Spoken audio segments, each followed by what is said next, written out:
In one moment, the search for Christopher Adamson. Address unknown.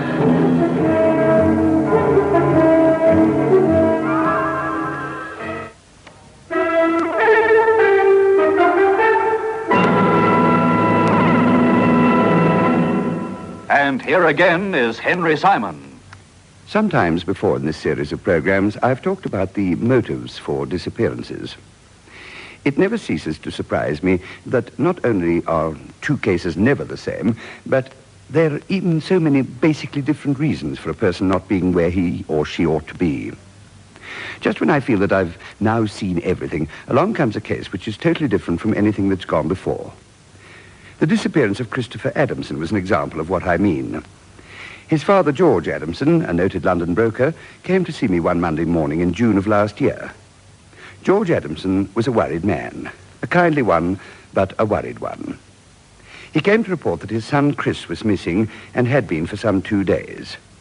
His weathered face was creased with anxiety as he spoke to me. I'm desperately worried, Mr. Simon. The more so because when I last saw Chris, we parted, not on the best of terms. There was a quarrel? Well, hardly, but we argued. Rather acrimoniously, I'm unhappy to say. I don't think you should reproach yourself too bitterly, Mr. Adamson. Arguments occur in the best regulated of families. Yes, I suppose so. What did you argue about? Oh, it seems so trivial in retrospect, I hardly remember. In any case, I'm quite sure it's neither important nor relevant. Your son is how old? Chris will be 22 at the end of November. Mm-hmm. And what does he do? Do? Well, he works, I take it.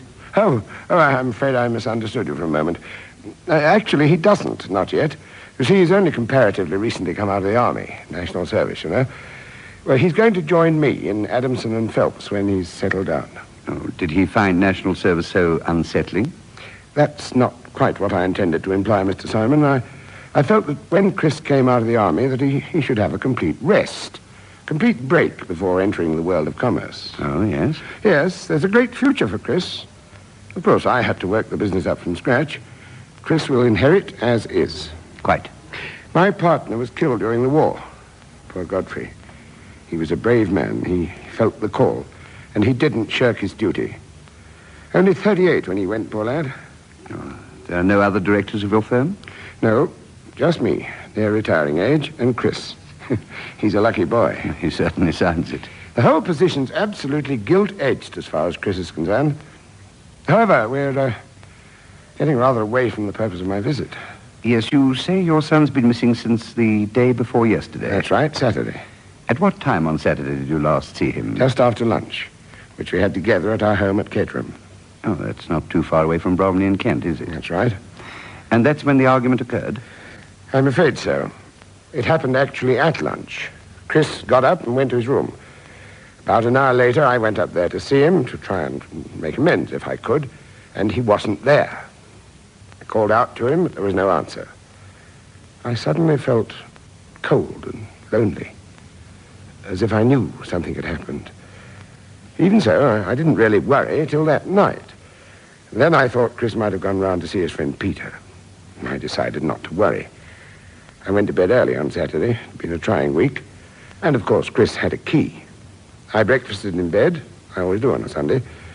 It wasn't till about 11 that I realized that Chris hadn't come in, nor was he in the house.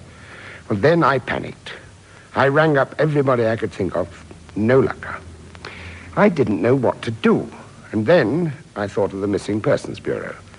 And I felt if anybody could help me, then it was you. I'm very flattered. How did you hear of us in the first place? You discovered the whereabouts of a friend, Harley Cuthbertson. Oh, yes, I remember the case well. So, here I am. You haven't been in touch with the police? No.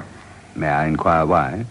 This doesn't sound like a case where possible publicity would be harmful in any way. I'll be quite frank with you, Mr. Simon.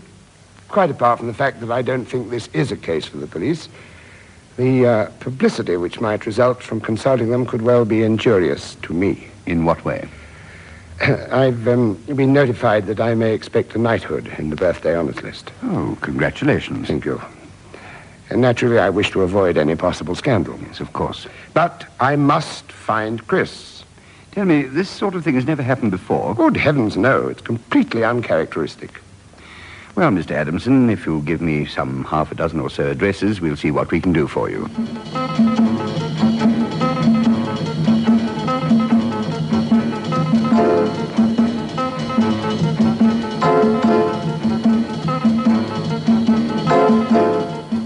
After George Adamson's departure, I called in Agent Brad Farley and detailed the case to him. He listened in attentive silence. There was a long pause when I finished speaking. Then he spoke. Chris Adamson, he'd be quite a catch, wouldn't he? Meaning? I mean, from a blackmail point of view. He would, but I don't think it's even remotely likely. This isn't Chicago, you know. Yeah, okay, Chief. I know it happens very rarely in England, even so. No, it looks to me rather like a case of pique.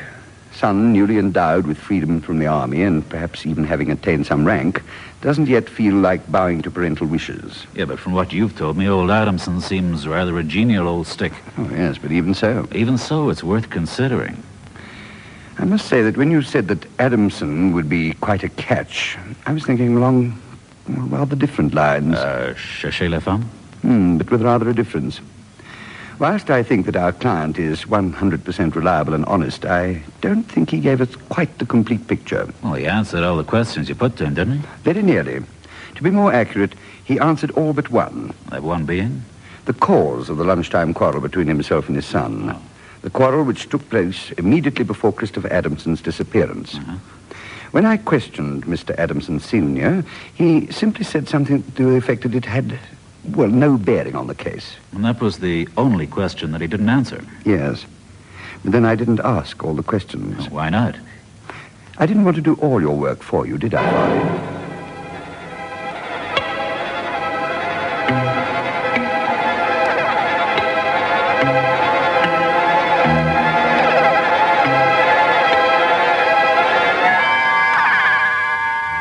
I discussed the questions which I'd left unasked at some length with Farley. He was all for heading straight for Waltham, but I dissuaded him. I felt that as Chris Adamson's close friend Peter Simpson lived nearer at hand, he might call there first. You're Mr. Peter Simpson? That's right. I'm Farley, Brad Farley, Missing Persons Bureau. Are you indeed? Well, then you must be looking for Chris, right? Check. I've been away for the weekend, but my mother told me when I came in that Mr. Adamson had been on the telephone. What's it all about? That's what I'm trying to find out. You were in the army with Christopher Adamson, right? That's right. We were both in the signals. Can you think of any reason for him having gone off like this? No, I can't. But supposing he hasn't just gone off, supposing he's been kidnapped. Yeah, that thought occurred to me. But it's not very likely. At least I'm told it isn't. Well, he's quite a catch. Yeah, something tells me I've been here before. Look, what about girlfriends, huh? Mine or his? His. Norma O'Brien. Smasher. Nightclub hostess. Oh, that sounds promising. You should see her. I intend doing just that. By the way, does the old man approve? I don't really know that he's in the picture. Oh? Or if you're seeing him, I don't think I should mention it. Actually, I'm sure he wouldn't approve, although he'd be very nice about it. He is very nice. Yeah, so everybody keeps telling me. Whereabouts this Norma O'Brien, Honeyman? Yes. Irish blood somewhere back down the line. I don't know where she lives, but she works every night at the Blue Feather off Forsyth Street. Oh, yeah, I know it. Do you think she's mixed up in all this? Could be.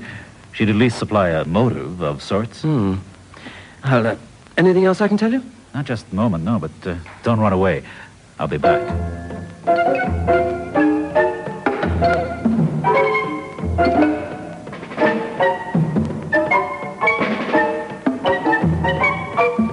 As the Blue Feather is a late nightclub, Farley decided to pay his visit to client before combining business and pleasure later in the evening. It was mid-afternoon when he reached Caterham in Surrey. He found the Adamson country house without too much trouble, and George Adamson was in and would see him at once. Please sit down, Mr. Farley. Mr. Simon told me I could expect a call from you. Thank you. Is it too early to ask whether you have any news for me? I'm afraid it is, yeah. I can take it from that your son hasn't put in an appearance since you spoke to Mr. Simon, and that you haven't heard from him, right? I've heard nothing. I'd have notified you immediately if I had. I'm wondering if I should have called in the police. Well, give us at least 24 hours, Mr. Adamson. Yes, of course, I'm sorry. But I really am so terribly worried. Yeah, well, there are just 3 questions I'd like to ask you, sir. Yes, of course, anything. Well, first of all, what about your son's girlfriends? Well, I don't think he has any. Not steady ones, that is. Oh, he dated a number of pretty girls like any other young man of his age. But I don't think any more than once or twice at the most. What's your second question? You told Mr. Simon that you couldn't think of any reason why your son should leave home voluntarily. You haven't thought of any reason since you left our office? No, I haven't. I did tell Mr. Simon we'd had a bit of an argument on Saturday, though. Although I think that was hardly a motive for Chris to leave home. Well, that brings me to the third question.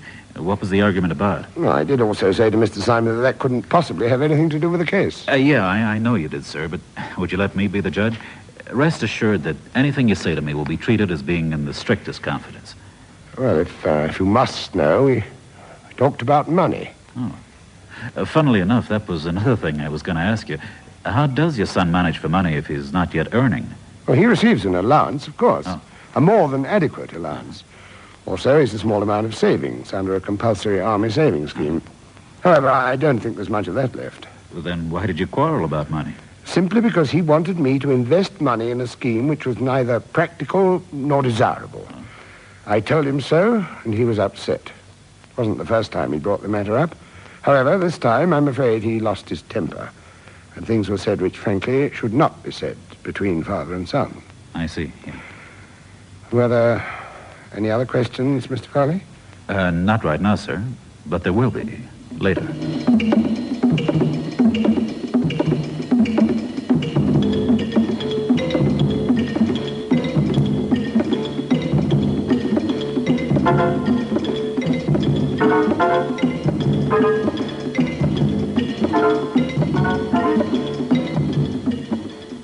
And though he appeared to tell me more than he told you, Chief, now I come to analyze it, I don't think he did. Well, at least you got the fact that the quarrel, which seems to loom all-important, was over money to be invested. Yeah, sure, but it doesn't tell us much. Not about our missing person, no, but it does tell us a little about Client. Mm-hmm. He's got a lot of money, that much is obvious. Yet he begrudges an investment advised by his son and heir. Now, why? Mrs. Hartley left about 5 minutes ago. She put the phone through. Missing Persons Bureau? Could I speak to Mr. Simon, please? Speaking. Oh, Mr. Simon, I was hoping I'd catch you. It's George Adamson here. Chris is all right. What? Yes, he's safe, but we must stop looking for him.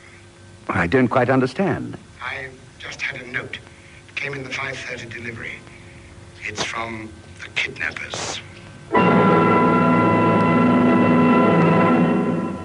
Henry Simon returns to continue this story in just a moment. You are listening to The Colgate Show, Address Unknown. And here again is Henry Simon.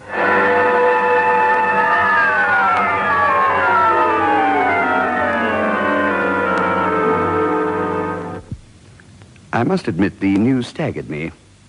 Farley had mentioned the possibility of blackmail, but kidnapping was not even considered.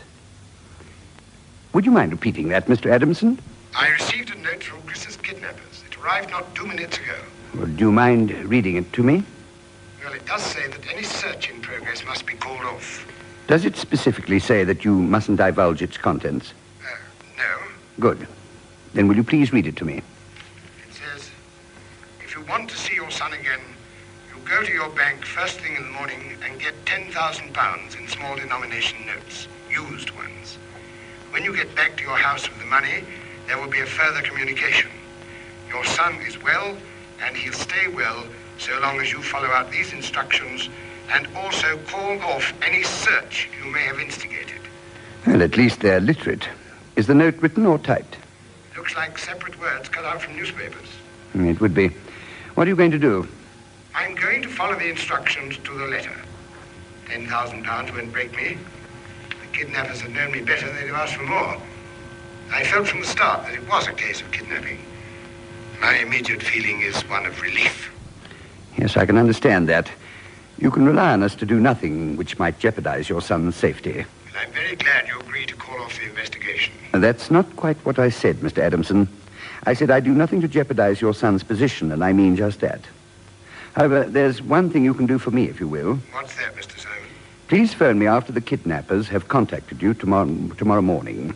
Do you think that's wise? Mr. Adamson, this is not America. Your phone will not be tapped. Rely on me, and please trust me. but phone me.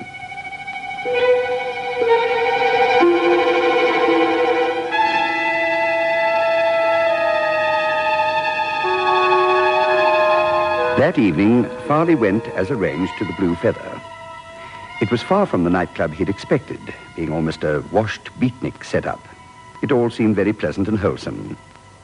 Farley arrived shortly after 9:30 and found that the floor show started at 11.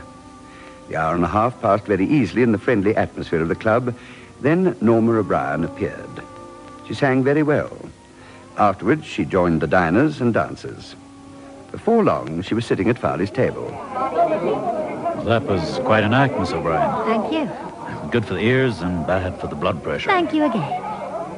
You haven't been in here before? No, but I'd enjoy your act however many times I heard it. Well, that's not quite what I meant. I meant I haven't seen you here before. Do you know all the clients? Pretty well. Well, you're quite right. I am new, yeah. Still, a friend of mine comes here, and he's often talked to me about it.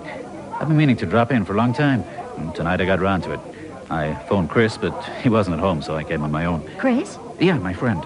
What's his other name? Oh, I thought if you'd know it, but it's Adamson. Oh, but I know Chris Adamson very well. Very well indeed. What a coincidence. Yes, isn't it? Funny, he's never mentioned knowing you. Well, there's a reason for that. Oh? What's even funnier is that he's never mentioned you to me. Yeah, well, will he be in tonight, you know? Not tonight. At least I shouldn't think so. But how would I know, anyway? When I couldn't get him at home, I half expected to find him already here. Well, he hasn't been in, for 3 or 4 days. Look, I've got to be pushing along. If Chris comes in later, tell him I was here, will you? There was something I wanted to see him about, something rather important. I'll tell him. Don't you worry about that. I'll be sure to tell him you were here.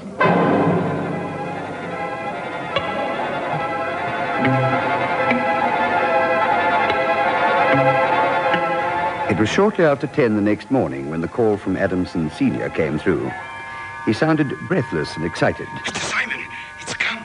A letter? No, a phone call. Just after I got back from the bank. Almost as if they were watching the house.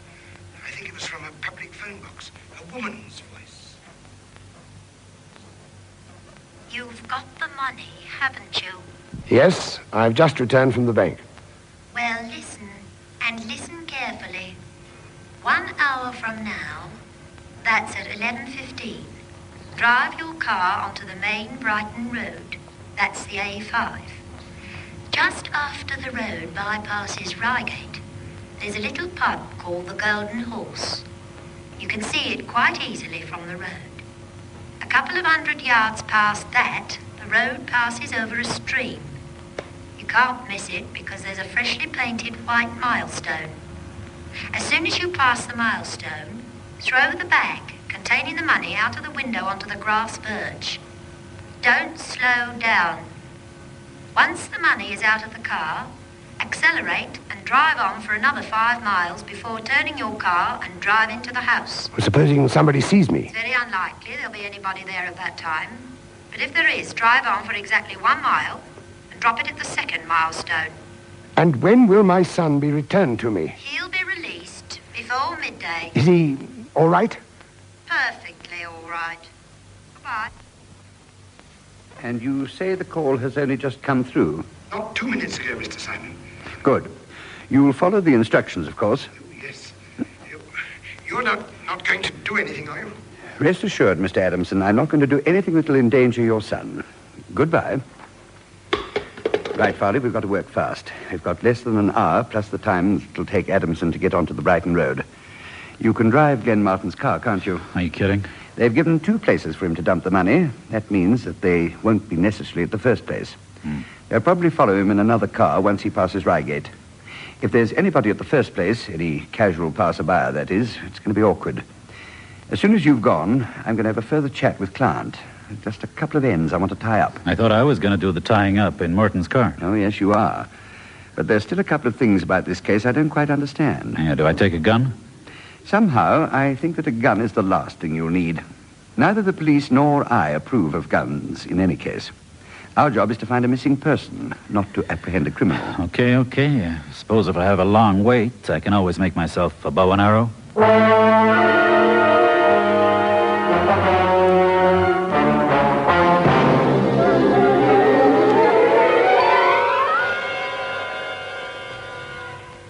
Mr. Adamson, there's something I want to add to what I said to you just now. Yes? You're not a fast driver, are you? No. Good. Today I want you to be particularly slow. What are you going to do, Mr. Simon? I'm going to give you some sound advice. You must trust me completely. I had to let you go to the bank this morning because it was quite on the cards that your movements were being watched. However, in your own home, you can't be observed. Be assured that the kidnappers don't know about your phone calls. Supposing they've been trying to get me? It's most unlikely. If what I think is correct, in any case, anybody could be phoning you. Now, what I want you to do is this. I want you to pack the bag that you intended filling with money with newspaper of about the same bulk. But, Mr. Simon, they'll just take it out on Chris. I don't mind the money. Please really, I don't. Please trust me. I'm quite certain your son will not suffer in any way. Now, please do as I say. There isn't much time. You'd better start right away. Very well.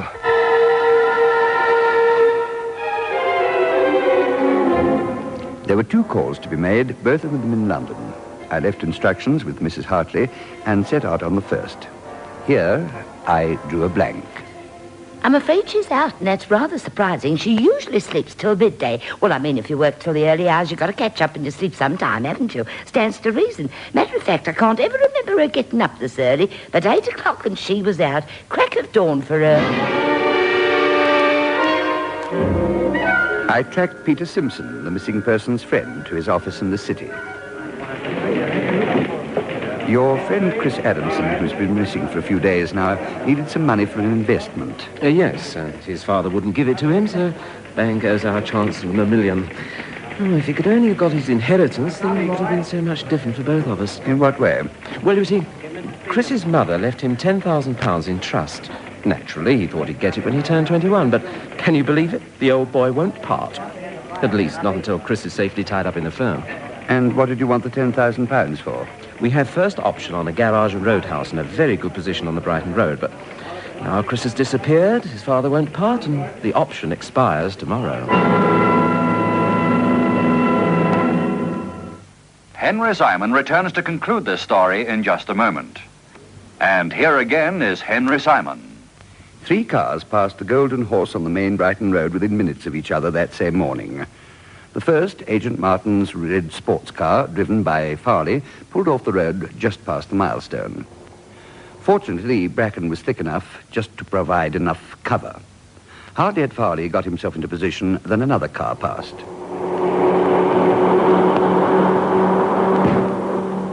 And here we are, right on the nose. Now we shall see what we shall see. I must say it's a bit of a temptation, all that loot lying there. Here comes the car.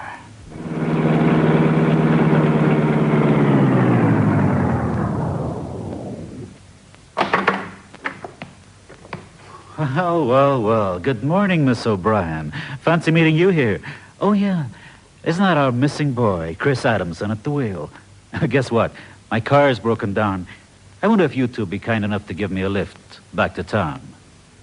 The curious thing was that although Chris Adamson had in fact blackmailed his own father, the money was his legitimately anyway. It was an odd situation. Odder still was the fact that it did nothing to destroy the bond between father and son. George Adamson, having received proof positive of his son's determination to carve a way for himself rather than move into a ready-made position, made no further attempts to withhold the necessary money. And now, as always, this is Henry Simon, inviting you to meet me here again, and for the present, bidding you au revoir.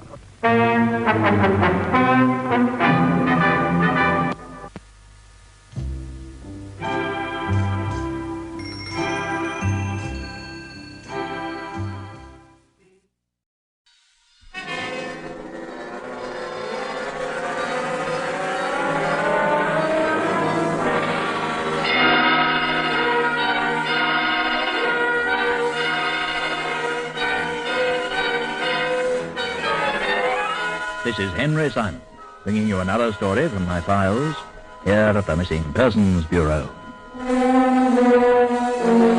In these stories of the Missing Persons Bureau, dramatized for Henry Simon by Ross Napier, names and addresses have, for obvious reasons, been changed.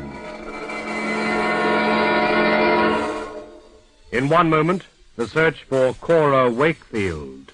Address unknown.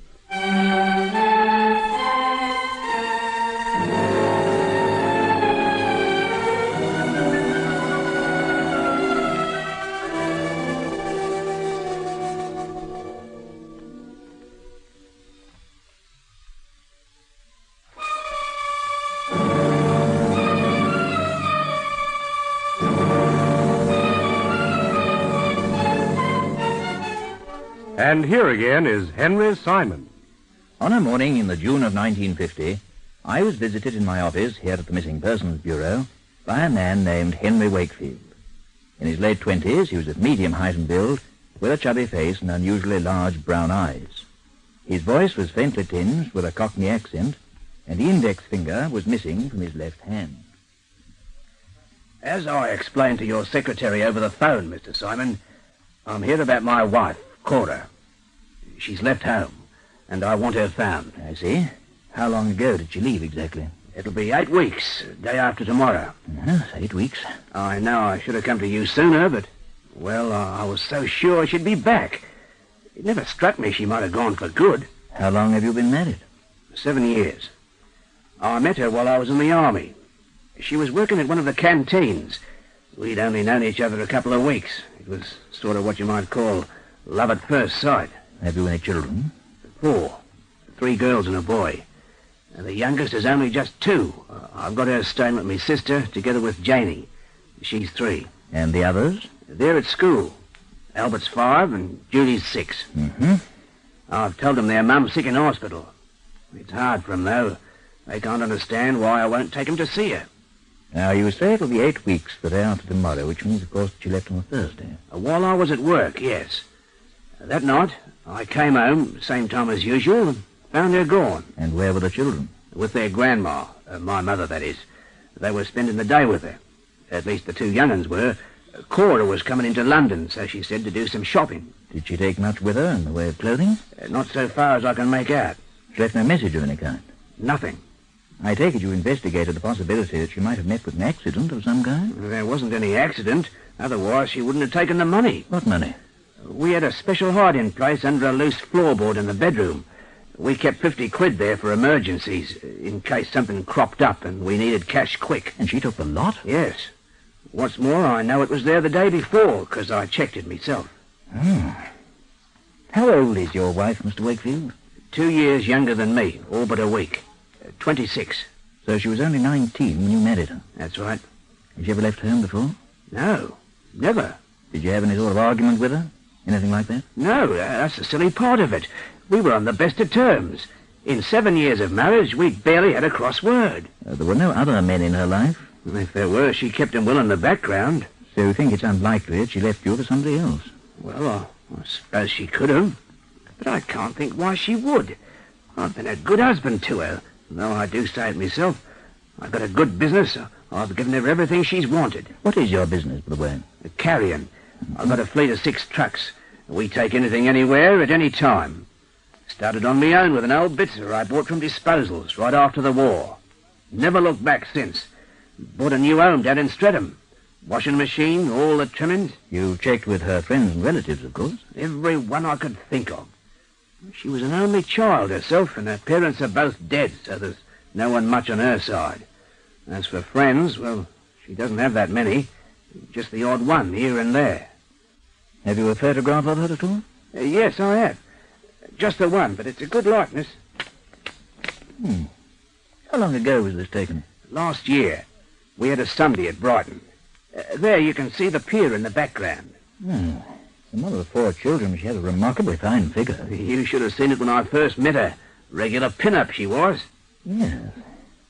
I'll keep this if I may. You're welcome. Just find her, that's all. Find her and bring her back home.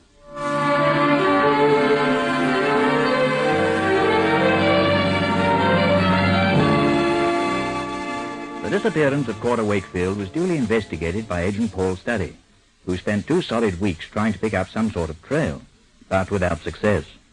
Finally, having made no progress whatever, he was forced to admit temporary defeat, and the case was shelved accordingly. Over the ensuing 12 months, he resumed his inquiries on 2 separate occasions, but the result remained negative, and Cora Wakefield's file was placed in a special cabinet reserved for such cases. A cabinet labelled simply, Address Unknown.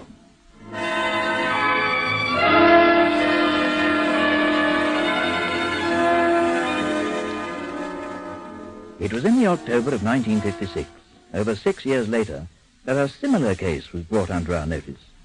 A man's wife had disappeared, and he turned to us for help. His name was Arthur Bryant. He was 36 years of age, tall, slim, and by profession a draftsman. She gave me no warning, Mr. Simon. No indication of any kind. She just went. This was 6 weeks ago? 5 weeks and 4 days. What made you wait so long before taking action? I just kept praying she'd come back of her own accord. I see. Now, you've been married for how many years? 5, going on 6. Any children? 2 boys. Of what ages? 3 and 4. And your wife's age? 32. Where are the children now? With friends. I couldn't hope to cope with them myself. This chap I know and his wife offered to look after them till Gloria turned up. I see. It's quite fantastic, really. I can't think of any logical explanation for her leaving me. We were perfectly happy. We had no worries of any kind. We're financially secure. We have our own home. I've treated her with every possible consideration. What were the circumstances of her departure exactly? There weren't any to speak of. I mean, I'd just arrived home from work to find the house empty. And the children? She'd left them with a neighbour, Mrs. Burnett, along the street. Said she was going to town. Did she take anything with her in the way of clothing? And 2 of her dresses are gone, and a travelling bag she kept in the closet. How about money? Well, she could have put some aside. I've always given her a fairly liberal housekeeping allowance. Does she have any family? Anyone she might have turned to? Not really. Parents are both dead. She's no brothers or sisters. This is the very first time she's gone off like this? Yes. You've no cause to suspect there might be another man involved? Well, hardly. I mean, she's not the type. You happen to have a photograph of her? Yes, as a matter of fact, I have. It's not a bad snap. I took it myself a few months ago. That's very odd. Odd? I could be mistaken, of course, but I have a feeling I've seen her somewhere before. What was her maiden name? Palmer. Gloria Palmer. Oh, I can't say that rings any bells. Had you known her very long when you were married? 3 or 4 months. We met down at Torquay. We were both on holidays. The face is definitely familiar. Well, possibly she reminds you of someone. Yes, possibly. Okay, I wonder if you'll excuse me for a moment, would you? I'd very much like to have a word with my assistant. Yes, certainly. He's just in the next office. I shan't keep you very long. I'm sorry to bother you, Study. Something's come up, something rather curious. Yeah? Have a look at this photograph. See if you don't recognize the woman. I know the face. Can you place it? Let me see now. I know it well. It's... Hey, where'd this come from? I have a client in my office at the moment. It's his wife. She's left home. No, it couldn't be. Couldn't be what? About 6 or 7 years back, we took a case. Dame left her husband and 4 kids. Remember? We had to drop it. We couldn't get a line on her at all. What was her name again? Wakehurst. Was it, or Wakefield? Wakefield! By heaven's, Study, I believe you've got it. It was Cora Wakefield.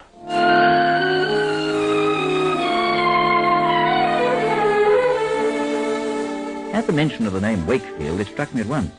But was it possible that Gloria Bryant and Cora Wakefield, the woman who had deserted her husband and children some 6 years earlier, were one and the same? Without loss of time, I had Study dig out Cora Wakefield's file.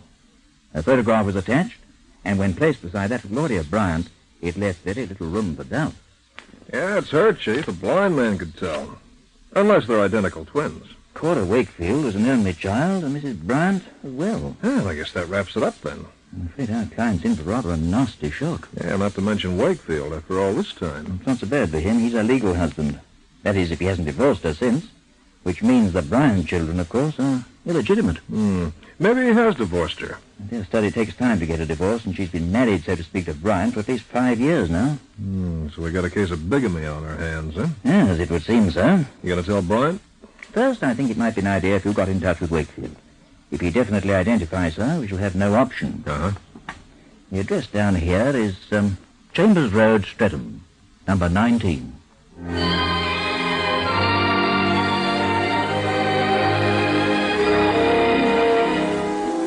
At the Streatham address, Study was informed that Henry Wakefield had sold the house some 3 years earlier, and had taken his children to live with their grandmother at number 38 Camberwell Parade, Croydon. There he duly questioned the aging Mrs. Wakefield, who in turn directed him to her son's office in the city.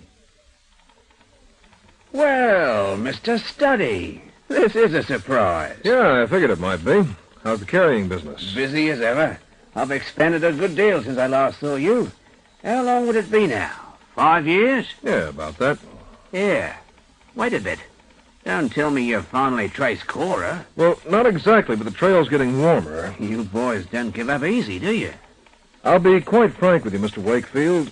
While your wife may be involved, I'm here in connection with an entirely different case. Oh?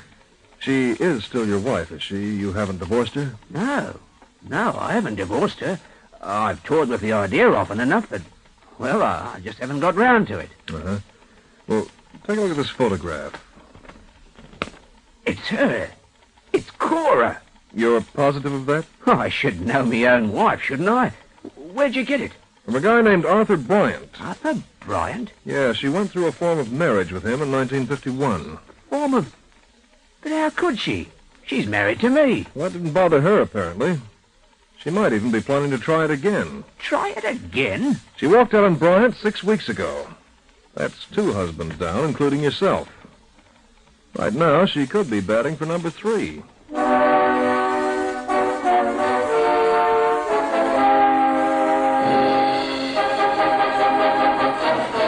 Henry Simon returns to continue this story in just a moment. And here again is Henry Simon.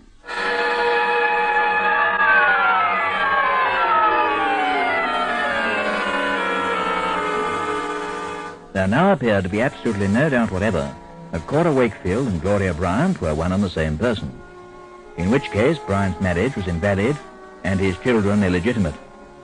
Accordingly, I acquainted him with the facts. Facts he at first refused to believe. When I had shown him the photograph of Cora Wakefield, however, he grimly submitted. How could she do it, Mr. Simon? Tell me that. How could she do it? That's a question I can't answer, I'm afraid. Bigamy's a messy enough business in itself. But when it happens to involve innocent children... I'll kill her. I'll kill her, that's what I do. When I get my hands on her, I'll wring her neck. That would hardly be a correct solution, Mr. Bryant. Can you think of a better one? Before a solution can be considered, she has to be found. Of course, I fully realize what a very dreadful blow this must be to you, but there's no earthly point at all in allowing your emotions to take possession of your judgment. Oh, dear. No. You're quite right, of course. I'm sorry. It's just that... Oh, I had so much faith in her. You say you met her while you were on holidays in Torquay. Why, yes. We were both staying at the Cumberland Hotel there. The Cumberland? Mm-hmm. And you hadn't known her before? No, not at all. She registered at the hotel as Gloria Palmer? Yes, Miss Gloria Palmer. And I think I remember you stating that you had known her for some months before you were married. Yes, it was about 3. Although, actually, yeah? I proposed to her before we left Torquay. And she went back to London with you? Yes, she had some rooms in Bayswater. Did she happen to have a job of any kind? No, as a matter of fact, she didn't.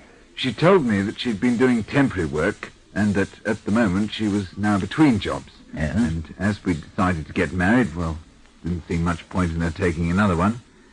Instead, she spent her time looking at houses, flats, cottages, you know. Or when she found a house that suited, well, we just got married and moved in. I see. Was it a church wedding or... No, it wasn't. Registry office. Yes.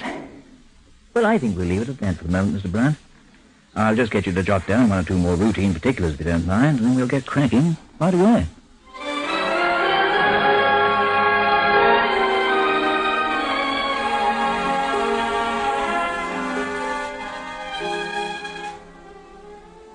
You know, there's one thing that puzzles me, though, Chief. What's that? The question of identification. Mm-hmm. You see, to get married, she'd need papers establishing her identity as Gloria Palmer. False papers are very easy to come by, Study. Oh, yeah, I know that, but you gotta know who to go to. Obviously, she made it a business to find out, which wouldn't be very difficult.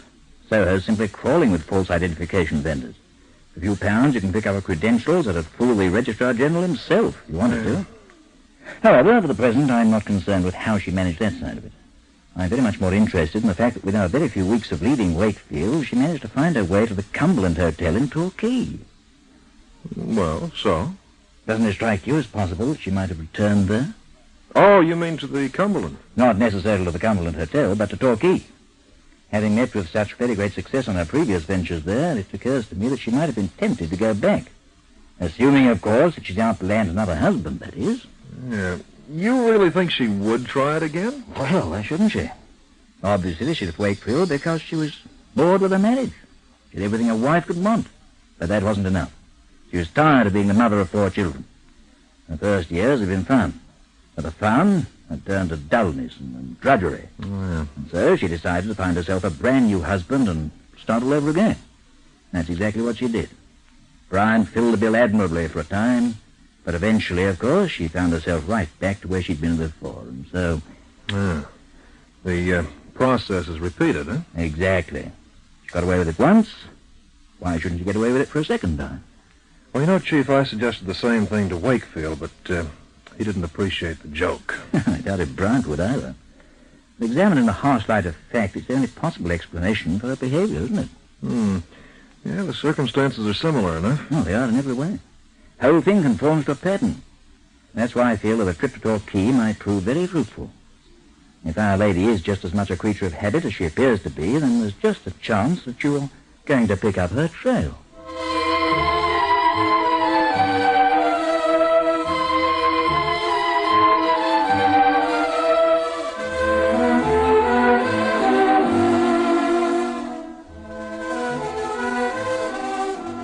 Unlike Studdy and Hunter, I very rarely placed much faith in hunches, but this was an exception.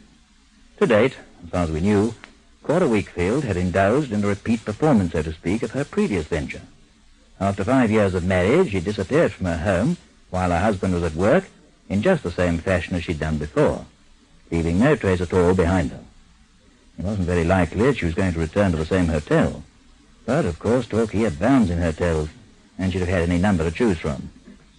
Therefore, Studdy's job was to check with them all. And on the following day, on his arrival in the popular Devon Coast Resort, he commenced his inquiries at the Cumberland. Yes, sir. What can I do for you? I'm trying to trace a woman who might have been a guest here sometime in the past 6 weeks. Yes, sir? Well, I'm not sure what name she'd have registered under, but I've got a photograph of her here someplace. There. You recognize her at all? Can't say I do, sir. No, sir. She certainly didn't stay here. I make a point of getting to know all our guests by sight. Perhaps you should try the Conway Arms next door.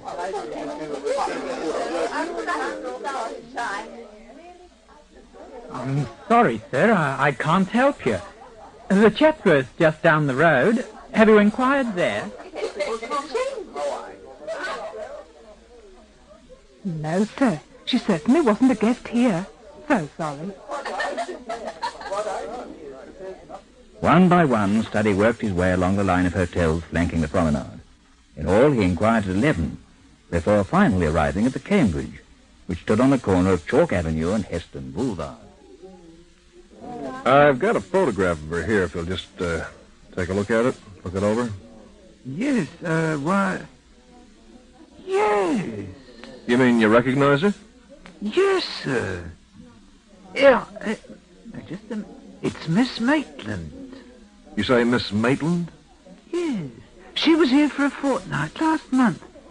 I got to know her quite well. She and Mr. Dorrington both. Mr. who? Dorrington. Yes.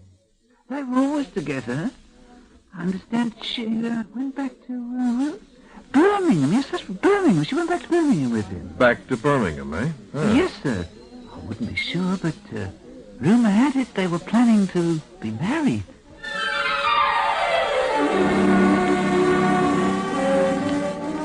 Although he'd been vaguely expecting something of the kind, Studdy was rather taken aback by the hotel clerk's calm announcement.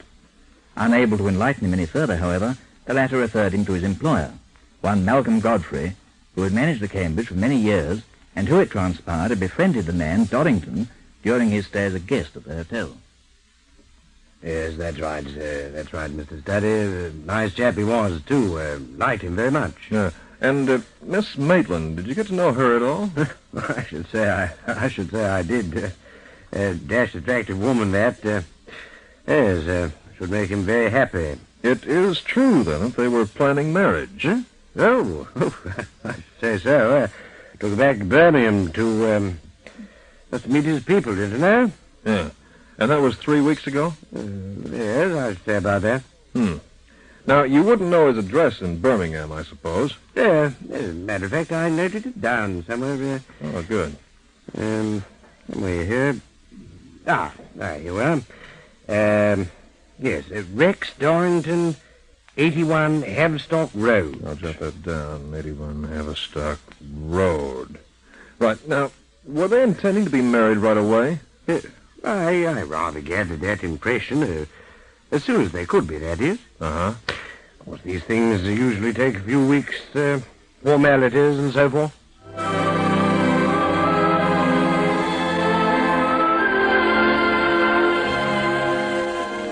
Travelling overnight by train to Birmingham, Study arrived in that city at 7:10 the next morning.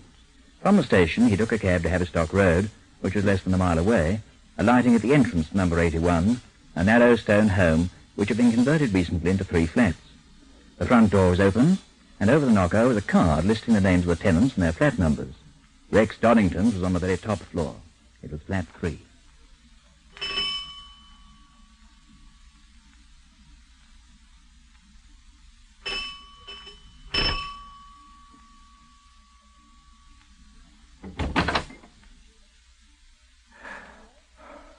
Yes?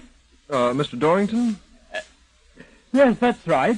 I'm sorry to wake you up, but Study's the name. Missing Persons Bureau.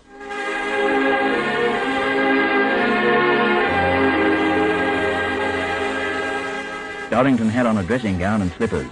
His hair was tousled and his eyes were bleary. Rubbing a hand across his unshaven chin, he yawned again. Pardon me, no, I was just climbing out of bed when the bell rang. Missing Persons Bureau, did you say? Yes, that's right. I'm here in connection with a Miss Maitland. Joyce, what's happened? Is something wrong? Is she here? Here? No. No, she's in London. Or at least she would be by this time. I put her on the midnight train. Oh. Do you expect her back? Tonight? Why? Well, a client of mine, in fact, 2 clients of mine, they're anxious to contact her. Oh, what about? I'll explain in a moment. First, I'd like to get the picture straight. You're not married to her yet, I take it. No. No, not till next week. On the Friday, possibly. Oh, well, that's something. What's she doing in London? Oh, she had some things to pick up. Including a new set of identification papers, maybe, huh? Identification papers? I don't quite follow. You will. You see, her name isn't Joyce Maitland. It's Cora Wakefield. Cora Wakefield? Mrs. Cora Wakefield. I'm... Look here, is this some kind of joke? No, it's no joke. And there's more to come. As well as having a valid husband and 4 legitimate children, she has an invalid husband and 2 illegitimate children. You can count your lucky stars, boy. You've had a narrow squeak.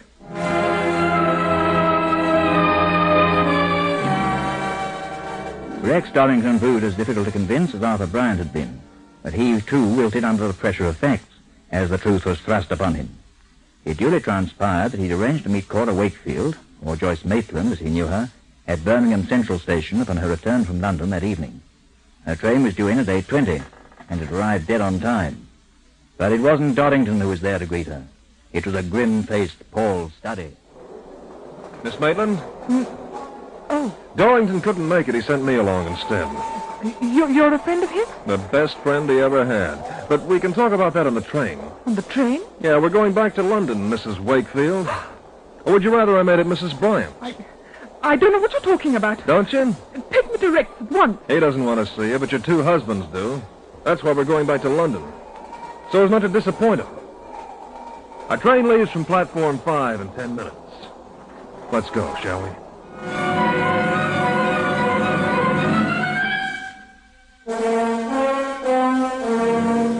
Henry Simon returns to conclude this story in just a moment.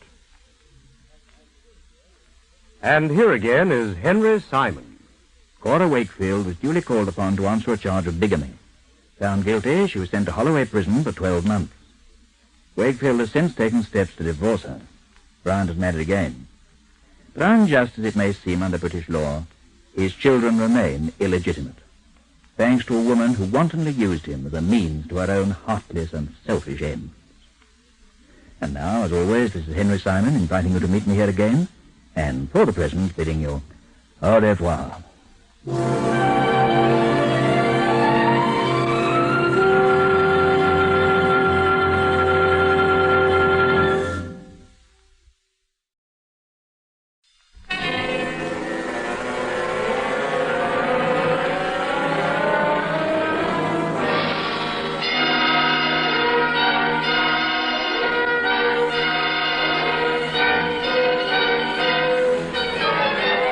This is Henry Simon, bringing you another story from my files here at the Missing Persons Bureau. In these stories of the Missing Persons Bureau, dramatized for Henry Simon by Ross Napier, names and addresses have, for obvious reasons, been changed. In one moment, the search for Edmund Marshall, address unknown.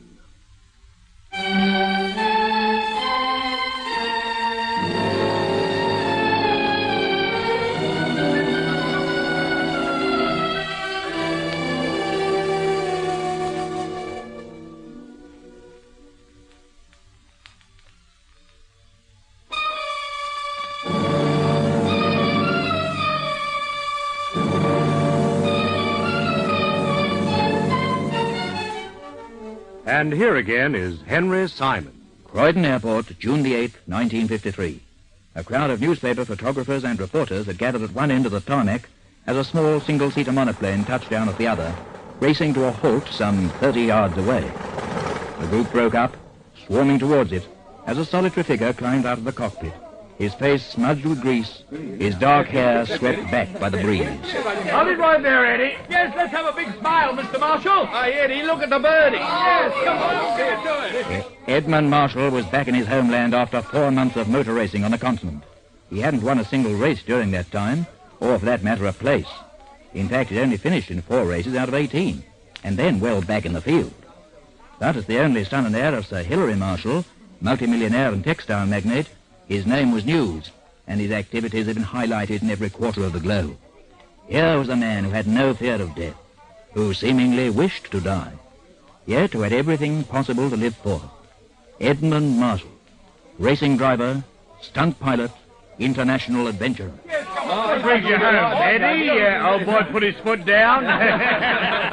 Hey, low on funds, Eddie? Pocket money been cut, eh? We understand, Mr. Marshall. No one could possibly exist on a mere $500 a week. All right, boys, give it a break. I'm tired. I want to clean up and get changed. Now, just run along, will you? Let a man breathe some fresh air. Hey, where's the old man, Eddie? Why isn't he here to meet you? I wouldn't know. Another bust-up, Eddie. None of your business. Now, get out of my way. Oh, come on, Mr. Marshall. Get that thing out of my face. Hey! You asked for it. Next man comes within swinging distance, I won't just bust his camera, I'll bust his face.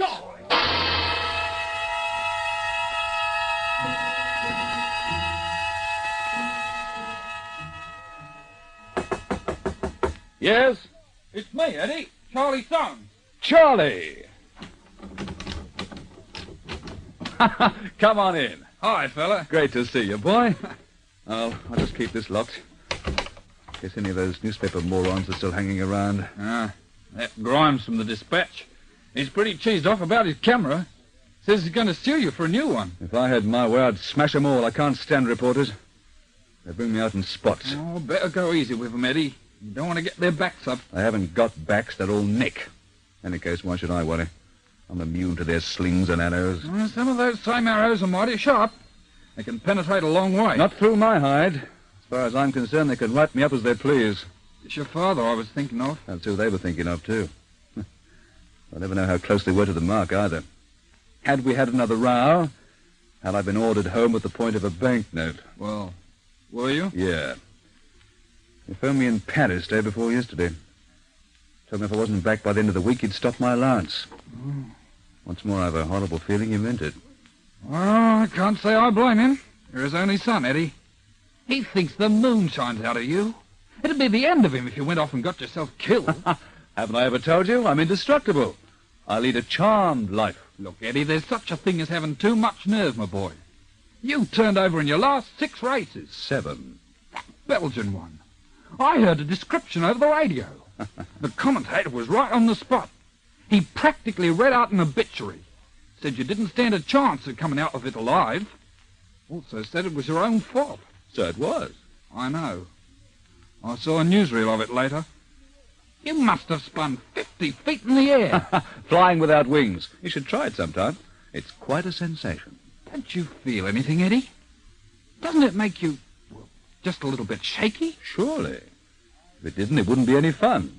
Fun? I've crawled out of so many blazing wreckages, I've got Houdini turning cartwheels in his grave. One of these days, you won't crawl out. So what? I wonder much about it, will I? Besides, who wants to die in a bed?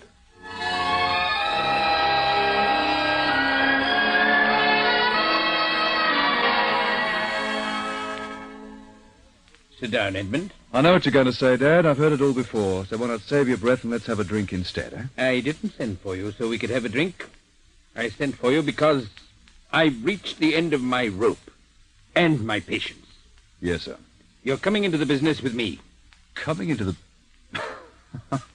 Act your age, Dad. I'd send you bankrupt in a week. I've no head for business. I never will have. Then you'll acquire one. If not... If not? Your allowance will cease forthwith. You don't mean that, Dad. I mean it as I've never meant anything more in my entire existence. When I die, you'll come into my money. I can't prevent that, and I have no wish to. But I've a good many years left yet. And while I live, you'll either do as I say, or you won't see a penny.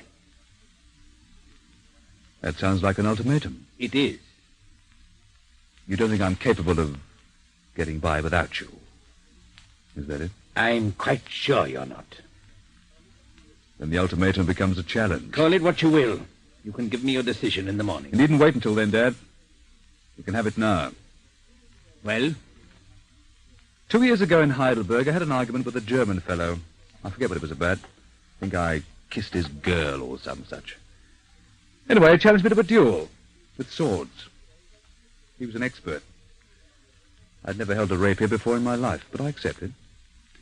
And the next day, by arrangement, we met in a paddock at the back of a church hall. His first thrust drew blood from a gash in my forehead. I still have the scar. However, that was it. We shook hands and went our separate ways. About 6 months later, I struck him again. In a bar in Munich, of all places. We had another argument. This time it was my turn to challenge him, so I did. But there was just one difference. During those 6 months, I'd made a point of becoming something of an expert with the sword myself. On the other hand, he'd become a little rusty, with the result that the positions were reversed, and the blood that flowed was his. I've never seen a man look so surprised. A most interesting story, but I'm afraid I don't quite see the point. Don't you, Dad? One of these days, you might be in for a similar surprise yourself.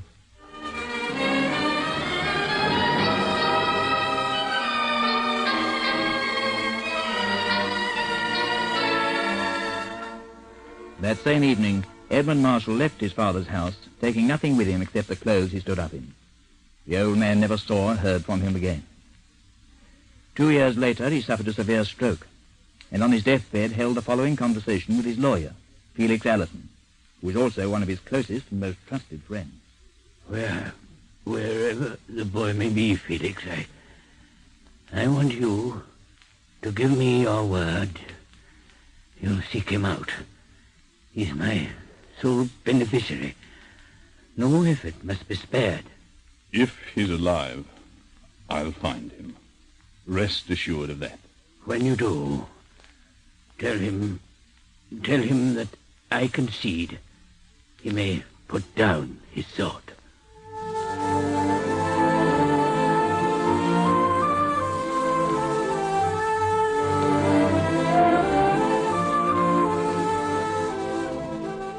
For the Missing Persons Bureau, This story had its beginning on an afternoon in September of 1955, when I was visited here in my office by solicitor Felix Allerton, a tall, spare man who explained that he'd been unable to find any trace at all of Edmund Marshall, but following the boy's discussion with his father and subsequent departure some 2 years before, he'd seemingly vanished from the face of the earth.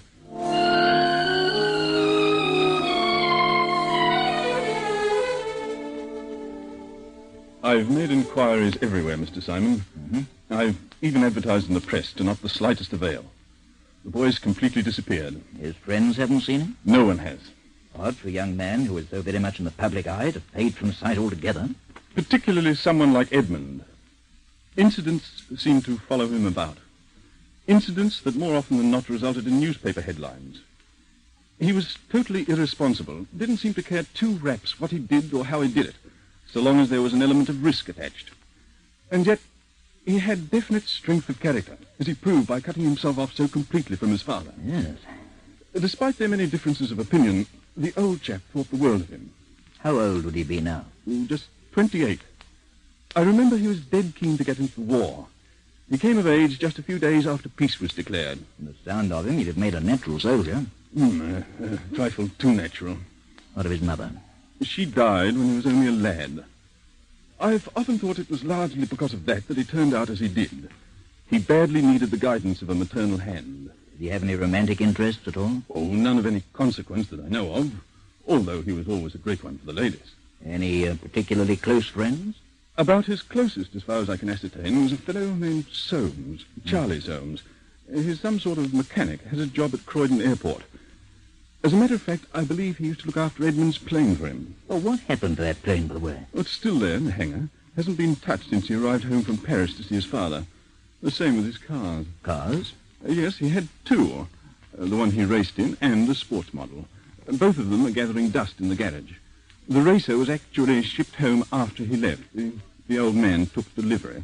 Although, oddly enough, he could never bring himself to sell it. I expect he regarded it as something of a memento. Possibly.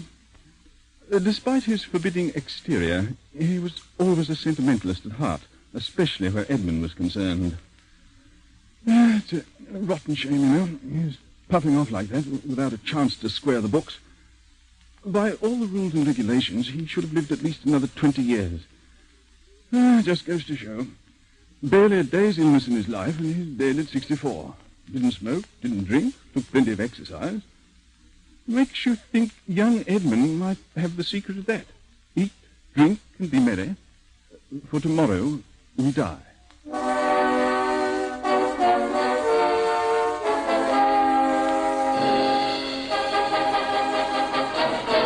Henry Simon returns to continue this story in just a moment.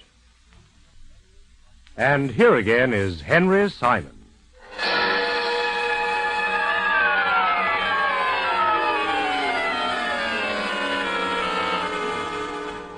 Find a man of whom nothing has been seen or heard for over 2 years.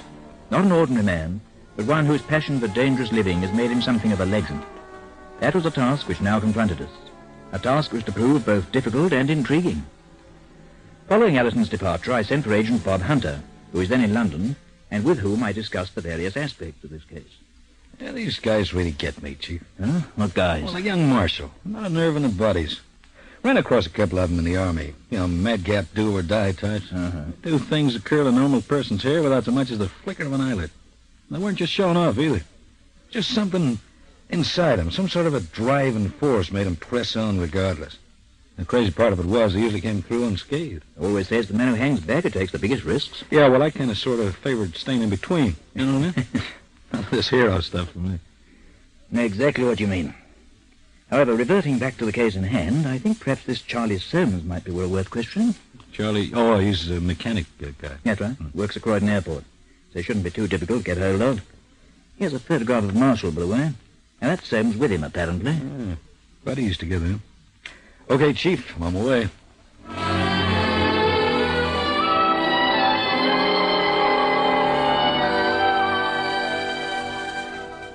Charlie Soames was a shortish man, stockily built, with thin, sandy hair receding at the temples, and a freckled countenance which blended with his fraying, oil-spattered overalls and the old Air Force beret which he wore from his head. Yeah, that's right, Mr. Hunter. Eddie and I were pals for years. But don't ask me where he is now, because I haven't the faintest idea. I haven't set eyes on him since that day he got in from Paris. I remember there were about 50 reporters lined up to meet him. He smashed one of the photographer's cameras. Oh, publicity shy, huh? Well, you wouldn't think it the way his face was always in the papers, but he was. He hated being made a fuss of. He came back from Paris to see his father, isn't it? Right? Yeah. Yes, he wasn't any too popular in that direction. What happened between them, I wouldn't know. I never saw either of them again. Knew the old guy? That I did. A whiter man you'd never hope to meet. He was hard, but he was fair. Always he had a good word for you. Yeah, too bad his dying so sudden. I didn't even know he was sick till I read about the funeral. Tell me a little bit more about Eddie. Did he have many friends? Not too many, no. No, he wasn't easy to get along with, unless you knew how to take him. He used to have these black moods, and nothing was ever right. Yet other times he was as meek and mild as a kitten. What about his love life, or didn't he have one? Oh, there was usually a girl in the picture somewhere. He had about a dozen in every city. It got so he couldn't remember their names. Well, there wasn't anybody special? Well, the only ones who ever meant anything to him were Linda and that Italian actress. An Italian actress? Yeah. I never met her, but he told me plenty about her. What was her name? Virago? Varesco, that was it. Alida Varesco. Allie, he called her. Alida Varesco. Yeah. She hung out in Rome somewhere. That's as much as I can tell you. I don't think she was any great star, but from what Eddie said, she used to do okay. This other one, Linda, was it? Linda Forrest. Oh, she was really the goods. He was teaching her to fly at one time. Used to bring her out here a lot. She caught on pretty quick, too. So what happened to her? Nothing that I know of. I suppose she's still around. The relationship didn't come to anything. Oh, no. Linda was too sensible to get herself involved with someone like Eddie. She went out with him quite a bit, but that's where it stopped. Yeah. How about his feelings? Oh, he was pretty keen on her, but I don't think he was ever in love with her or anything like that. She was plenty of fun, and he liked being with her. Same with this Allie. Only I've got an idea she might have been more his way than he was hers. She was always writing to him. From Rome? Yeah. Getting back to Linda, you wouldn't know where I could reach her, would you? No, I don't know where she lived, but she worked for the Clarion. The Evening Clarion? Yes, she was a reporter of some kind. I thought he didn't care for reporters. She was the exception. He used to say she was the only one he ever met who never got personal.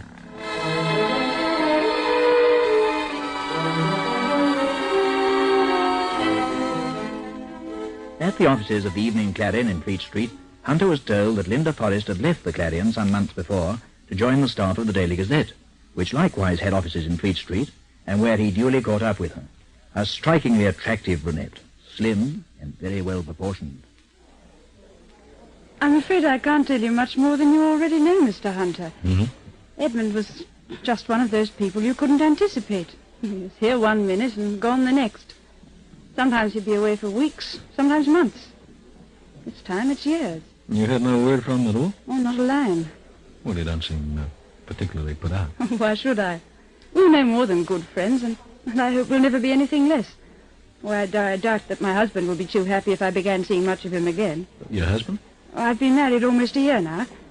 As a matter of fact, it was through Edmund I met Kim. They were at Harrow together. Kim being your husband? Kim Cheney, he's an architect. Well, that rather places a different complexion, I think. Rather, yes. I don't suppose you ever mentioned knowing an Italian actress. Allie? Yeah, that's her. Oh, very sweet girl. I liked her immensely. You actually met her? Oh, when I was in Rome about 3 years ago. She had a small part in a play at the Andrea Doria. Edmund took me backstage, and we had quite a long chat, the three of us. Then later we went on to a party together at some film producer's home. No, it was a wonderful evening. We ended up at Allie's flat drinking some dreadful concoction that had absinthe in it. I forget what it was called, but, it surely was potent. The next morning I had a head the size of the Colosseum. Yeah, you don't happen to recall the address, do you, of the flat? Let me think. It was in the Via Fiordorelli. Quite a large block. It backed onto the Tiber, and there was a sort of supermarket place next door. Well, you couldn't miss it if you went there. It's about twice as high as any other building in the street, or it was then. What was the setup exactly? I mean, ostensibly you were both Marshall's girlfriends. Wouldn't make things a little bit awkward? Not at all. We got on famously. Oh, but let me set you straight. I was never Edmund's girlfriend. Our friendship was purely platonic. Oh, I see. And what about the Allie? She adored him, fool that she was. Why, didn't he return her feelings? Well, he may have done. I wouldn't really know.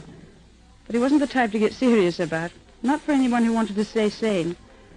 Manny thinks it's funny to turn double somersaults in a racing car at 200 miles an hour is hardly a good bet for any woman. Yeah, I see what you mean. Mark you, there were occasions when it wasn't easy to maintain indifference toward him. Mm-hmm. He was an extremely fascinating person in more ways than one. No doubt in the world that if I'd relaxed my guard with him for an instant, I'd have fallen harder and faster than a lead weight from the dome of St. Paul's.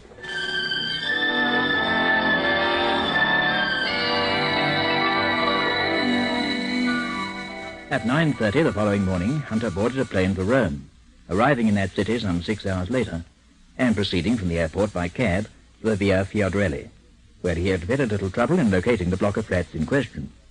A 10-story building backed by the Tiber, and flanked on one side by a supermarket and on the other by a war memorial.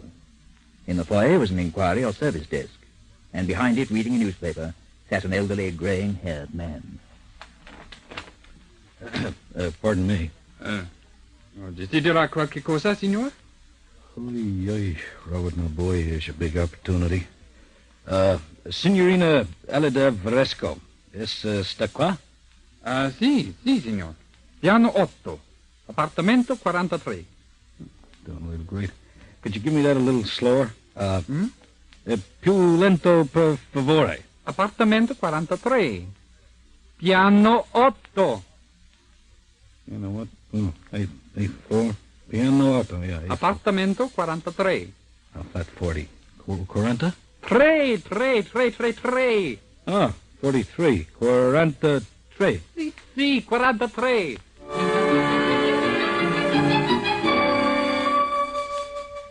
She was a tall, raven-haired girl with full scarlet lips and a milk-white complexion. Her eyes were large, set wide apart, and she was dressed in a blue satin house gown, the hem of which brushed the floor as she ushered the agent into a tastefully furnished drawing room, addressing him in excellent English as she did so. Make yourself comfortable, Signor Hunter. Can I offer you a drink? Oh, no, thank you. Oh, I'd serve one of the nuts, if I may. Please do. They're fresh from the market today. Thank you. So, you are looking for Eddie? That's right. I thought maybe you might have heard from him. You are his father? No, his father's dead. Oh, Suffered a sudden stroke a month or so back. Donna mia, ma questo è terribile. Yeah. Oh, it will be a bad shock to Eddie. Do you know where he is? If you will give me time to change, I will take you to him. Take me to him? The hospital is not far from here. Hospital? Oh, but of course, you would not know. There was an accident. He was badly injured. Well, what kind of accident? When? He was working as a flyer with Adolfo's air circus. An air circus? His plane crashed. It is a miracle he is still alive. But the miracle, I think, is not a good one. What do you mean? His legs, both of them, they are gone.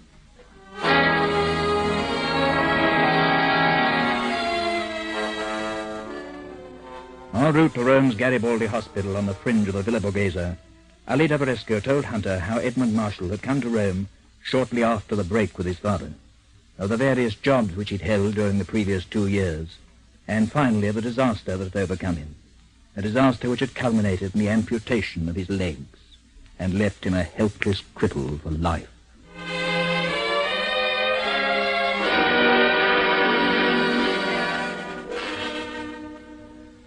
We're short of chairs, Mr. Hunter. Just on the end of the bed, will you? You too, Allie. There's plenty of room. After all, I'm only half here. Eddie, please. So the old boy's dead, eh? He didn't live as long as he thought he would. The old... He used to tell me he'd live to be 100. You know, I thought he would. Why didn't someone send for me? And why wasn't I told? Nobody knew where you were. There wouldn't have been time anyway. It was all over pretty quickly. Just think, for 4 months, I've been lying here on my back, wanting to die, not knowing how, and he goes and beats me to it. Oh, you're a long way from dying yet. Don't you be too sure of that. Look, you've never turned your back on a challenge before. Let's just start now. This is it, Eddie, the supreme challenge. Your father died believing you'd proved yourself ready to take over where you left off, but he was wrong. To date, you haven't proved a thing. Oh, sure, you managed to get by without him for 2 years. You made him eat his words. But if he was alive, there's no saying they wouldn't catch in his throat. You'd still have to make him swallow them.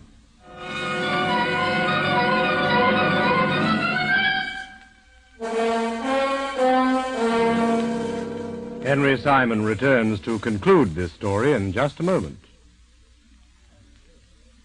And here again is Henry Simon. A further 4 months went by before Edmund Marshall finally returned to London to take over the reins of his father's business. It was his own decision so to do, and he's since proved himself more than worthy of the task. Aided, I might add, by Alida Varesco, who is now his wife.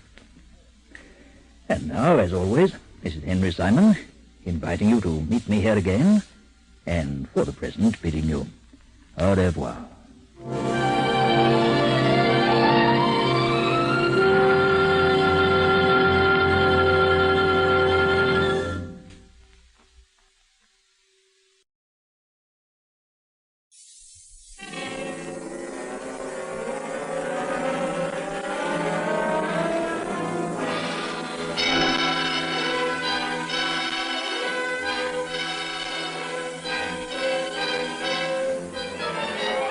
This is Henry Simon, bringing you another story from my files here at the Missing Persons Bureau. In these stories of the Missing Persons Bureau, dramatized for Henry Simon by Ross Napier, names and addresses have, for obvious reasons, been changed. In one moment, the search for Ellen Sweeney, address unknown.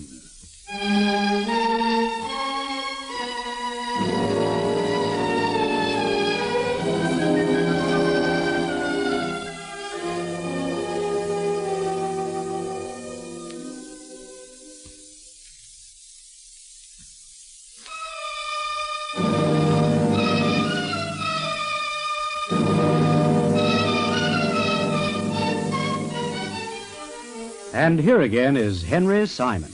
While I was walking down Regent Street the other afternoon, I happened to pass under a ladder, which was resting against the awning of a well-known London department store. As I did so, it occurred to me that I was tempting fate, especially as I just spilt some salt on the breakfast table that very same morning and hadn't remembered to throw a pinch of it over my left shoulder. However, to date, I've encountered no serious misfortune, touch wood, so, of course, I'm not unduly worried. By the same token, there are a great many people I could name who, under similar circumstances, would be quaking in their shoes, just waiting to be enveloped by the evil forces which they had conjured into being. I count myself fortunate, therefore, that I'm not a superstitious man, and am never likely to be. If I were, indeed, I should most certainly have regarded the case of Ellen Sweeney in a very different light. But that is something which you must judge for yourselves as I unfold it to you. An unusual story that had its beginning for us here at the Missing Persons Bureau on the morning in the July of 1953, when I was visited in my office by a tall, sallow-faced man who introduced himself as Oswald Sweeney, and whose age I estimated to be somewhere in the vicinity of 40. Good of you to see me at such short notice, Mr. Simon. I thought perhaps you might be too busy to fit me in. On the contrary, I have a relatively free morning. 2 appointments have been cancelled at the very last minute, and a luncheon engagement has been postponed. In fact, you couldn't have chosen a more opportune time. Well, that's something anyway. Cigarette? Thank you, no. I'm strictly a pipe smoker. You don't mind if I... Not at all. Allow me. Thank you. I used to smoke a pipe myself. Unfortunately, it gave me indigestion. Had to give it up. Now I'm smoking 40 of these things a day, and I'm off my food. Haven't enjoyed a meal in months. But I didn't come here to discuss my appetite. I came because Ellen's left home, and I want her found. Ellen? My wife. She's been gone 5 days now, not a word. Gone? From where? Our home in Harrow. Have you been married long? Just 3 years. It was our 3rd anniversary. On the day she left? Yes. I had a present for her, a gold wristlet watch. Bought it in town that same morning. She'd always wanted one. I have it with me now, as a matter of fact. You didn't? Here. You didn't give it to him? I didn't have a chance. When I got home from work, she was gone. Ah, I see. Well, it's certainly a very nice-looking watch. It ought to be. Cost me 26 guineas. A good deal more than I could afford. The point is, it wasn't only our anniversary. It was her birthday as well. I see. So you had occasion for a double celebration. Some celebration. You didn't think of contacting the police? I thought about it, yes. But, well, I didn't want to risk letting it get in the newspapers. Besides, I was so sure she'd be back. Has she ever gone away like this before? No, never. Tell me, was your relationship a happy one? Very happy. Oh, so I thought. You didn't have an argument or anything like that? The only argument we ever had was about me not eating enough. Oh? That was weeks ago. So at the time of her departure, you were actually on the very best of terms? The best possible terms, yes. You had no children? No. We did have a baby son. Yes. Died when he was only 3 days old. Oh. How long ago was this? A year last March. I see. Presumably the loss affected your wife deeply? For a while it did, but she got over it. Or seemed to, anyway. She's known a good deal of unhappiness in her time, what with one thing and another. About a year before that, her parents' home caught fire. She was staying with them at the time. I was away on business. Well, to cut a long story short, some neighbors managed to drag her clear, just in time to see the roof cave in on her mother and father and her younger brother, Ted. They were burnt to death, the 3 of them. And all Ellen could do was stand there and watch. Then a few years before that, she was in a motor accident with her sister. She was thrown clear. The sister was pinned under the steering column. Died before they could get her out. And if that wasn't bad enough, then to be followed by... yes, Mr. Simon, she's had more than her share of tragedy, has Ellen. I see. You saw her last on the morning of her disappearance? Before I left for work. And when you got back that evening, she'd gone? Yes. She left no message, no sort of explanation? None. Did she take anything away with her in the way of money or clothing? One of the suitcases had gone from the cupboard, so she must have taken something.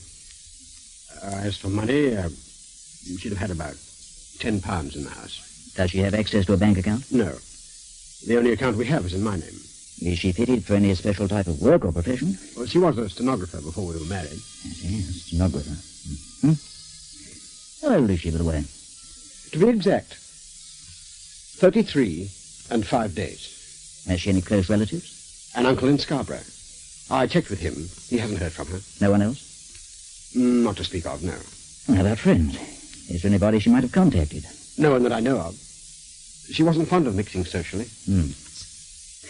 Well, now, harking back to the morning of her departure, how did she seem then? Oh, much the same as usual. Quiet. She never had a great deal to say for herself at breakfast. I take it that you've been in touch with the neighbors? I've checked with them, yes. Did no one see her leave the house during the day? No. What made you wait so long before you took action? Well, as I said, I was so sure she'd be back. Frankly, I was at a loss to know what I should do. I certainly didn't want the police interfering, and, well, I just kept waiting and hoping till a friend advised me to come to you. Did it occur to you that she might have suffered a mental lapse of some kind? Mental lapse? In the face of so much tragedy, she might very easily have had a sudden breakdown. In other words, lost her reason. Is that what you mean? Her reason or her memory. But it's over 2 years since the fire, and a year since we lost our son. If it was going to happen, wouldn't it have happened sooner? Not necessarily, no. Could be a sort of delayed reaction. But you think I should have called in the police, don't you? It's not for me to say what you should have done. It might have helped matters if you acted a little more promptly, you know. I realize that now, but, well, it's easy to be wise after the event. Yes, true. You will take the case, though? Tentatively, yes. But only on the understanding that in the event of our failure to locate her by the end of the week, you will authorize us to place the matter in the hands of the police. I'll do whatever you advise. Fine. Now, if you'll just give me 1 or 2 more routine particulars, I'll put them in the job straight away.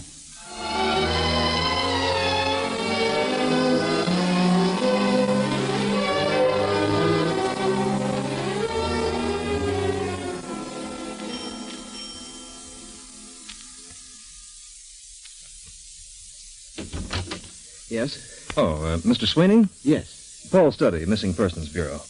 I just dropped by to take a look over the house, if that's okay with you. Of course. Mr. Simon said you'd be coming sometime this afternoon. Fortunately, I was able to arrange time off work, so I can show you around. Please come in. Oh, thanks. I expect you'll want to see the bedroom first. Most of my wife's belongings are there. Before I do, I'd just like to clear up one small point. The street number of this place is 28A. That's correct. Well, why is that? Why? Oh, well, as I came in, I happened to notice that the house on either side of you is numbered 28 and 32, respectively. Well, it seems logical, then, that you should be number 30, but instead you're 28A. Struck me as kind of curious.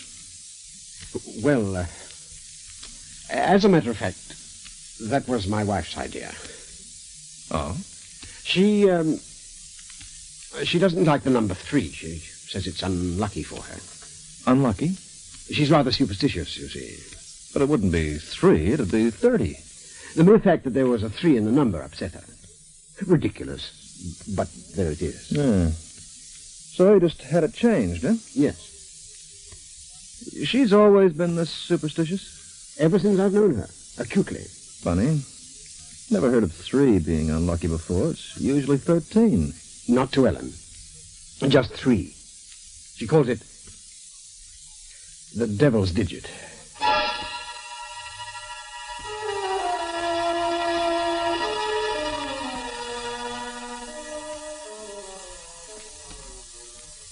Yeah, the whole house, Chief. I combed it from top to bottom. Every room, every closet, every drawer. With what result? Well, I'm not sure yet. I'm still trying to figure it. Oh? I've never known anybody to be so affected by an ordinary old numeral before. Like I said, the number of the house had been changed because there was a 3 in it. But it doesn't stop there. No, not by a long shot. Every 3 in that house has been obliterated. Either cut out altogether or scribbled over in pencil. She hasn't missed one. Magazines, books, they've all been gone through. Books? Yeah, the page numbers. Every 3, every multiple of 3, every number with a 3 in it. All of them penciled over. Even the calendars on the walls have undergone the same treatment. The odd Sweeney didn't mention all this when he was here. Well, struck me he was kind of embarrassed about it. I guess he figured it might have given us the wrong impression, especially as you'd already raised the possibility that the woman might be mentally unstable. The thing is, he maintains that apart from that one quirk, she's always been perfectly normal in every respect. Well, that's what makes me think it might have something to do with her disappearance. What might? Her fear of the number 3. I'm afraid I don't quite follow. Well, look at the facts, Chief. It was her 3rd wedding anniversary. I hardly think that goes As well as being her 33rd birthday. A coincidence, maybe. But nevertheless a curious one. Particularly when one delves a little further into the woodpile. You begin to intrigue me. Well, their son died when he was 3 days old on the 3rd of March. And March being the 3rd month of the year. But, my dear Study... And again, when the parents' home was burnt down, 3 people were killed. Now, of those, the father was aged 63, the mother 53, and the brother 23. Moreover, although it wasn't March, it happened on the 3rd day of the month. And it was later estimated that the fire broke out at approximately 3 a.m. Oh, sure, it's all coincidence, but to a highly superstitious woman, it could add up to a more significant thing. Well, even so. Then there was the sister who was killed in the motor accident. She was driving the family car. Mrs. Sweeney was beside her. They were rammed side-on by a truck. Yes? Well, I checked an old newspaper report. It listed the registration numbers of both vehicles. And? The truck's was PGR 333.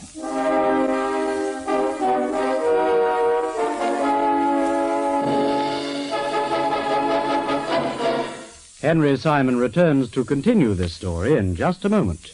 And here again is Henry Simon.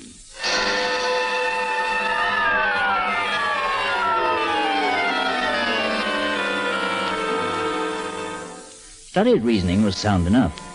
On each occasion that tragedy had entered the life of Ellen Sweeney, the numeral 3 had been curiously featured.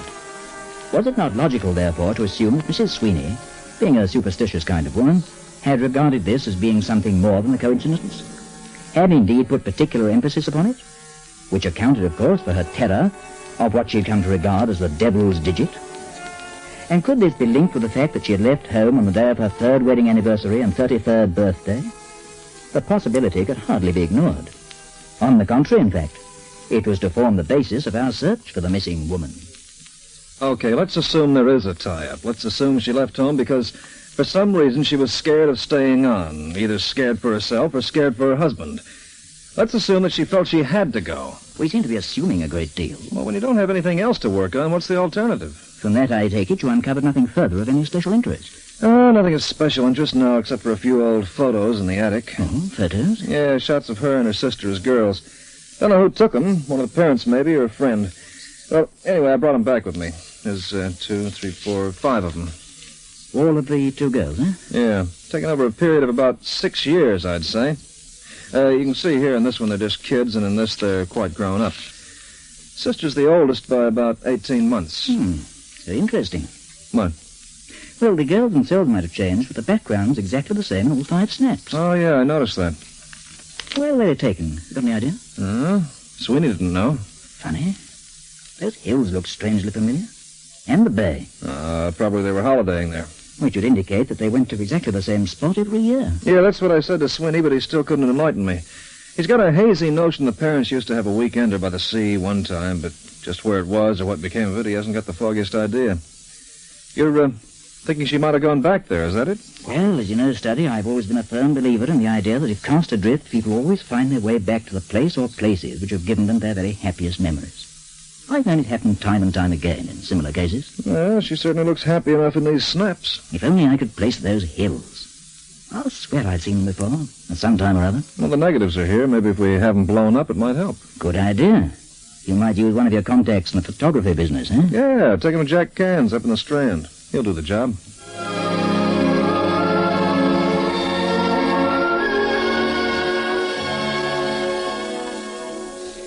If I didn't know you better, Paul, I'd say you were pulling my leg. This is the dullest batch of enlargements I've ever done. Who are the females, anyway? Oh, nobody you'd know, Jackie boy. But do you recognize the scenery at all? Looks like part of the Cornish coast. Yeah, could be. But which part? Yeah, there you had me. I'm so busy here, I never get a chance to. Won't you get that far out? Hey, now, wait a minute. There's something I didn't notice before. What? The boat shed. Boat shed? Yeah, you see on the far side of the bay? What about it? There's a name written on the roof. I can't quite make it out. Can you blow these things up any further? Not without losing the picture altogether. Well, I'm not worried about the picture, but I just want the name of that boat shed. You got a magnifying glass? Yes, you should have. Somewhere here. Yeah, here we are. Yeah, thanks. And let's see. F, is it? Yes, F-B... No, F-R. F-R... F-R-A... Looks like an N or an M, eh? Yeah, and then a K. F-R-A-N-K. Frank. Brilliant, brilliant. Frank what? All right, don't rush me. Let's see, there's B... B-A... B-A-X-T... Yeah, T-E-R. Baxter. Frank Baxter. Yeah, son, boats for hire. Clear as daylight.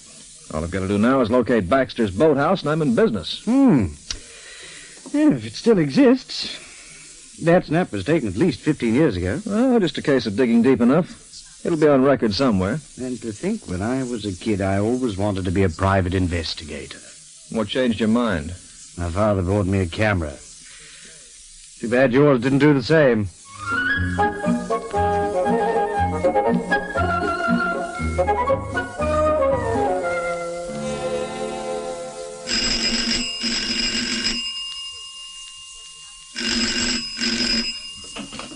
Yeah, Studdy. ES&W Travellers Association here, Mr. Studdy, British speaking. Oh, yeah? You were inquiring earlier into the whereabouts of a certain boat hiring concern. Baxter's boat shed, yes. Yeah, well, the name I have here is Frank Baxter & Son. That's the one. Is he still operating? Well, according to my information, yes, has been for the past 25 years. At present, it's controlled by Oh, you can forget that side of it. All I want to know is where it is. Oh, yes. Well, it's in Horton Bay. Horton Bay? On the northeast coast, just a few miles south of Whitby.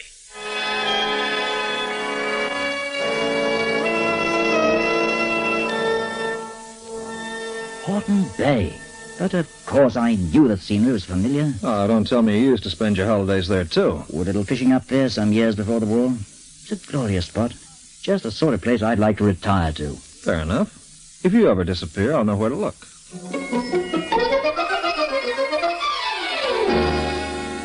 Despite our progress, we were still very far from confident that we were on the right trail. Indeed, our investigations were based entirely on guesswork, and pretty flimsy guesswork at that. Needless to say, we lost no time at all in contacting our client, who seemed to think his wife might well have returned to the scene of her earlier and happier days, but could tell us nothing further, nor could he suggest any method of approach. So it was that the following day Studdy travelled to Whitley on the coast, which is some 200 miles north of London, and he completed his journey to the small township of Horton Bay in a local bus, which dropped him right at the front entrance of the Carlton Arms Hotel in the main street, opposite the bay. From where he stood, he could see the hills beyond, bathed in the glow of the setting sun, and some 300 yards to his right on the water's edge was Baxter's boat shed, unchanged except for an extension to the wooden jetty which adjoined it. At the hotel reception desk, the agent questioned the clerk on duty, who was an elderly, bespectacled sort of man in a tired grey flannel suit. Sweeney? No, there's no one here by that name. Well, she might have registered in her maiden name, Preston. No Prestons neither. I've got a picture of her here. Oh, you don't give up easy, do you? Well, I found it pays to be difficult. No, never seen her before. Yeah. What other hotels are there in town? Only at Winchester, down the road. Yeah, I'll try there. By the way, I'll be needing a room for the night. Any vacancies? Sorry, not one. We're full up. I wouldn't be surprised if the Winchester isn't pretty full, too. It's the busy season. Should be offering something, though, as long as you're not too choosy. Like that one we had here a few nights back. Come in late, she did, wanted a single. I wasn't on duty at the time. Fred Baker was here. He told me about it later. Anyway, like I said, the lady wants a single, and it just happens we have one, just one. Only one room left in the place, so Fred takes her up.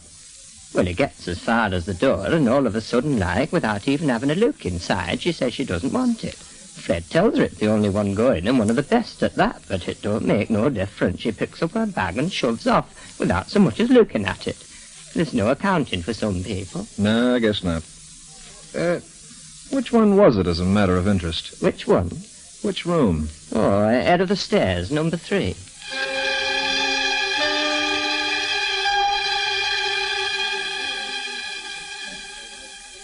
That's right, sir. Mrs. Ellen Sweeney, second floor, room 11.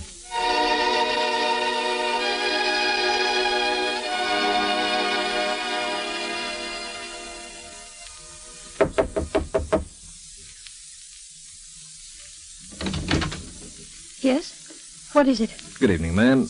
I wonder There if must you'd be some mind... mistake. I don't know you. No, ma'am, but your husband does. He sent me here. Paul Studdy, Missing Persons Bureau.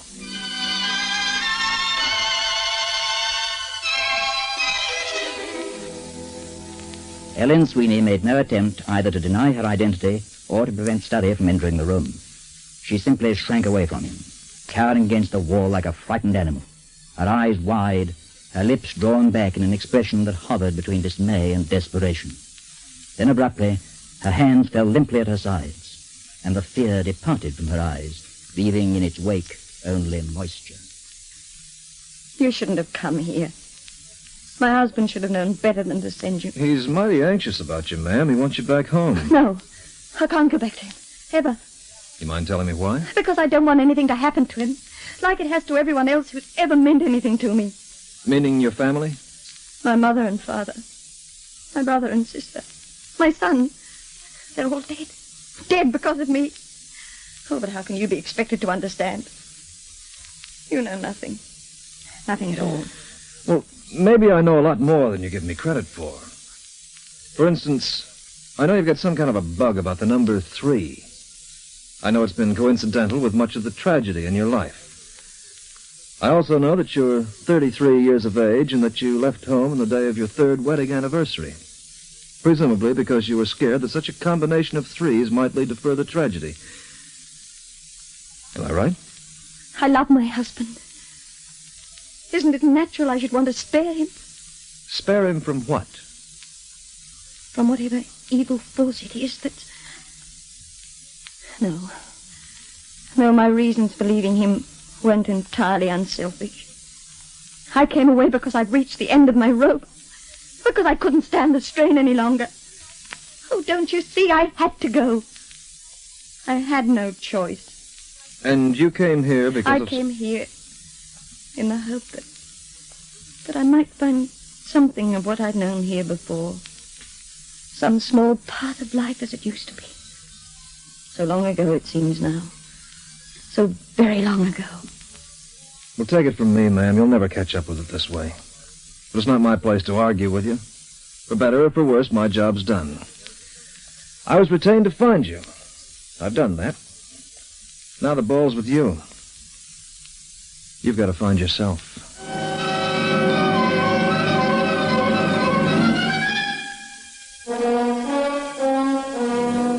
Henry Simon returns to conclude this story in just a moment. And here again is Henry Simon.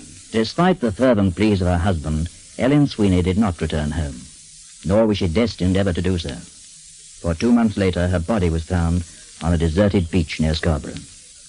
The verdict brought in at the subsequent inquest was death by drowning. The evidence pointed to suicide. But as this could not be established, accidental death was recorded. And now, this is Henry Simon, inviting you to meet me here again, and for the present, bidding you au revoir.